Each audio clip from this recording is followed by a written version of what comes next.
Hello students, this is Dr. Faizan Mirza.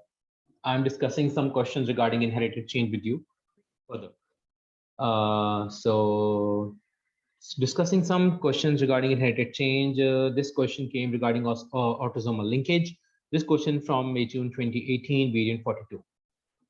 Now, the question basically begins where there is a sweet plant and there is one gene that codes for flower color and one gene that codes for the shape of the pollen grain. They are saying that the flower could either be purple or red. So purple and red are given as the phenotypes. These are the trait of flower color, and the flower color is the trait we know, and purple and red are the phenotypes, the two alternate phenotypes which are available for the flower color. Pollen grain shape is the second trait, and the phenotype is long or round.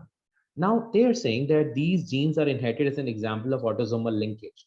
Furthermore, it avoids autosomal linkage. We can recall autosomal linkage is basically that the genes for these traits, they are located in autosome.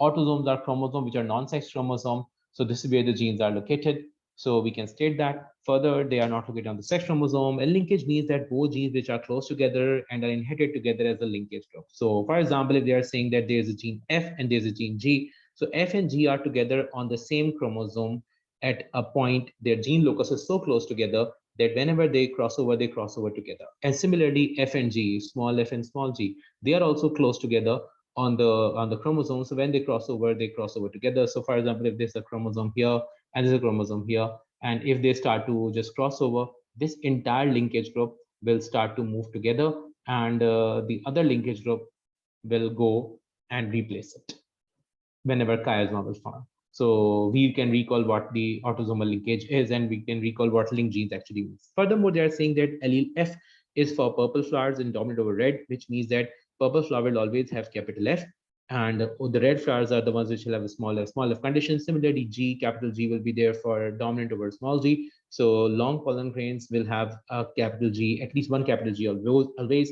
and small g will be the one which will be round. So furthermore, they are saying a dihybrid cross was carried out between homozygous dominant, which means this condition, and a homozygous recessive, which means this.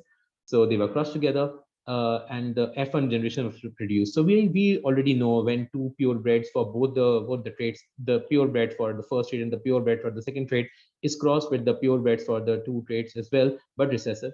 So we get 100% hybrid conditions.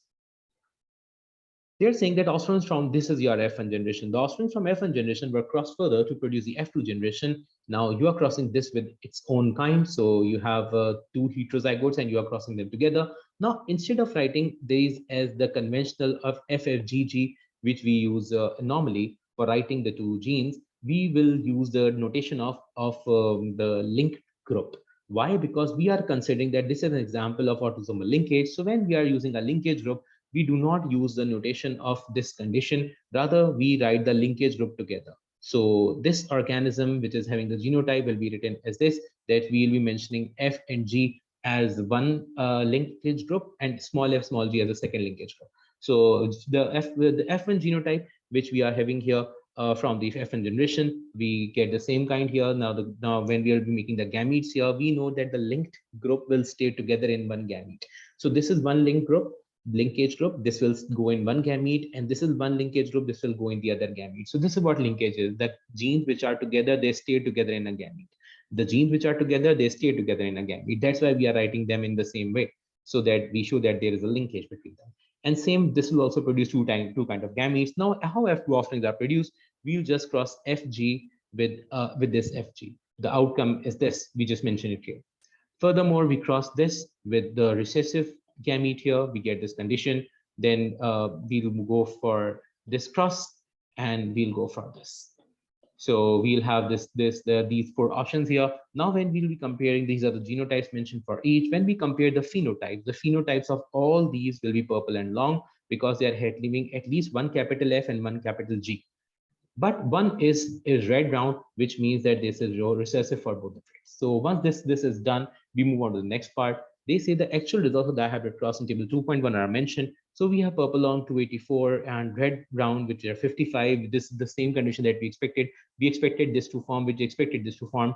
But these two, we did not expect these to form at all, because in our cross, we are getting purple long, and red round. we are not getting any purple round. We are not getting any red long. But here, when the actual test was carried out, so we did get purple round and red long as well. So these are the recombinants. So this is how we identify recombinants. Recombinants are the new varieties that actually form in F2 offsprings, because this hybrid condition was not there in the parental generation, or the organism which are used as parents. So we know that whenever there's independent or subordinate occurring, or wherever the genes are not linked, and you cross two dihybrid offsprings together, for example, if it was FFGG and FFGG, and there was no linkage here, we know that the offspring will be in the ratio of 9:3:1. You can recall this the ratio. But in this case, this ratio is not 9:3:1. This might be 9. This probably, if you take this as 3, this is definitely not 1. 55 cannot be 1. So this means that independent assortment is actually, you can just say whether it's occurring or not. So you can see that independent assortment is not occurring. This is an example of autosomal linkage. The ratio 9:3:1 is not followed. Although 4 different phenotypes are produced, recombinants are in less proportion. The recombinants are definitely not 3:3, because the other one is more than definitely more than that. Then they are saying in a test cross in an individual of known genotype is crossed with an individual that has a dominant phenotype but unknown genotype. So whenever you have a dominant phenotype and unknown genotype, you want to find out its genotype, you cross it with the recessive, the purebred recessive. So that would be our answer.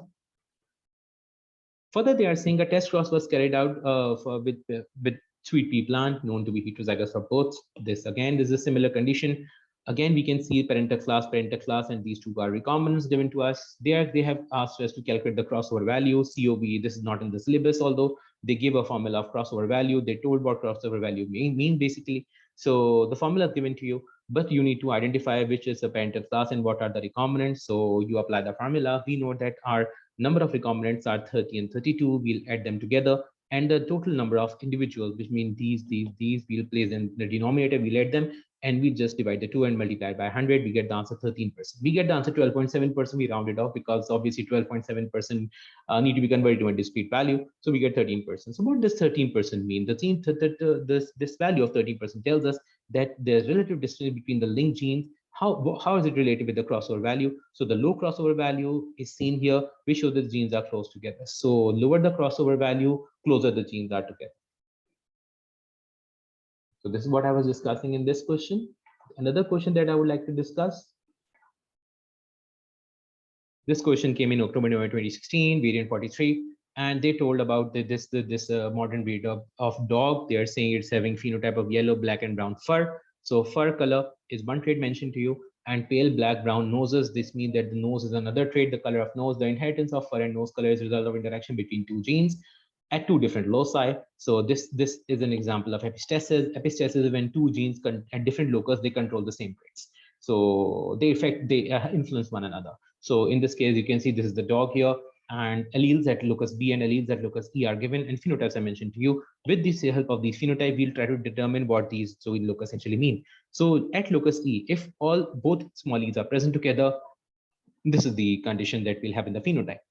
At locus B, they are saying B dash. This dash can be filled with a capital B as well with a small b. So the alleles at B locus could be capital B, or capital B, small b. In both cases, you will have yellow fur and black nose, which means that a dog which is capital B, small e, or capital B, small e, both of them will have yellow fur and black nose.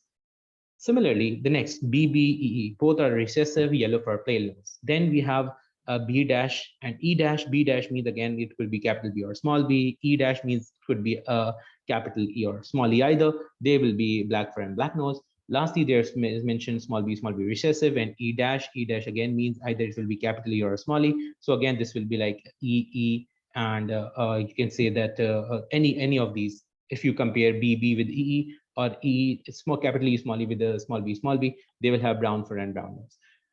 Now, what they are mentioning further, a male heterozygous at B locus and homozygous recessive at E, which definitely mean that this is the condition. Yellow fur and black nose. It was mated with the female retriever heterozygous at both loci. At both loci means that it is heterozygous for B's and E's both. When you cross them together, so this is the phenotype that we'll be having, because we know we'll determine the phenotype from what we already have seen in the table. So once we know this, we can go ahead with the cross. Explain the term locus and homozygous. Locus is the gene location of the gene on a chromosome, and same genes occupy same gene locus at homologous chromosome. Homozygous means the both alleles which are dominant or which are recessive, they are present together on the chromosome on the homologous pairs. It could either be homozygous dominant or homozygous recessive. In the next, they are saying that you need to continue the cross. So this is the phenotype that we came up with. One will be male, the other will be female. These are the genotype that we came up with in the last part. Already we just found out which actually are to be crossed. So this is what we are crossing here. They will make two gametes, two kind of gametes. So when you are again making gamete of this, so B and B will separate out. So you will mention a capital B in one gamete and a small b in the other gamete, and you have small e, small e. So both gametes will have small e, small e. So these are the two type of gamete, which is, so this one will produce wherever in the case, this the other guy here, capital B, small b, capital E, small e, it will have gametes with capital B in different gametes, but one will have capital E and the other will have small e. Similarly, small b will be there in the separate gamete with a capital E or a small e respectively. So you will have four different kind of gametes here. So once the gametes are here, we start to just mention these gametes here separately, and we mention the two gametes at the top. We start to make the crosses. Once the crosses have been done, we'll just start to mention their phenotypes as per the table already mentioned to us. So once the phenotypes have been mentioned, for example, how do we perform this cross? So we know this B and small e, capital B and capital E. So this will be capital B, and capital E, small e. So you can just keep on crossing this, and you can find out that you'll be getting four different phenotypes, and four different phenotypes will be in the ratio of 3:3:1:1.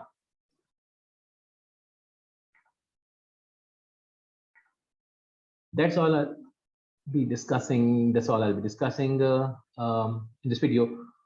That's it. Thank you so much.